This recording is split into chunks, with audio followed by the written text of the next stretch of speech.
Opening statements today in the murder trial of Kyle Doobie. The 21-year-old man is accused of kidnapping and murdering Nicole Cable, a 15-year-old teenager from Glenburn, in May of 2013. WMTW News 8's Katie Thompson was inside the courtroom.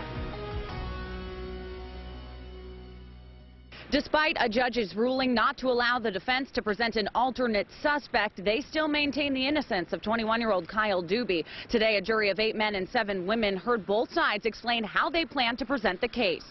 Kyle Doobie appeared relaxed, even smiling, as prosecutors explained how they plan to prove he's guilty of using a fake Facebook account to lure 15-year-old Nicole Cable to the end of her driveway, kidnapping her, killing her, and burying her body. Tested. Came back as Kyle Doobie's DNA, and only Kyle Doobie's DNA. A face mask found near her home in Glenburn is one of several pieces of evidence the state says it plans to use. Grabbed her, choked her, she screamed. The neighbors heard her scream. Laura Pelletier is a neighbor who says she heard something that night, but she only reported it to police a day later after finding out Nicole Cable was missing.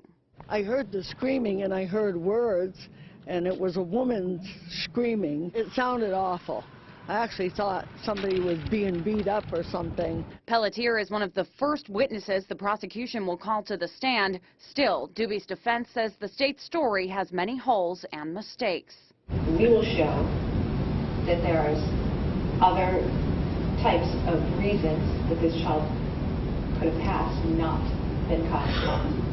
Attorney Wendy Hatch told the jury that Doobie never had any reason to hurt Cable, that there is more to this story than what the state will say.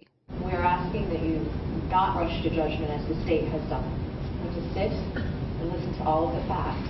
Several witnesses will be called to the stands from both sides. This trial could take up to 2 weeks. In Bangor, Katie Thompson, WMTW News 8.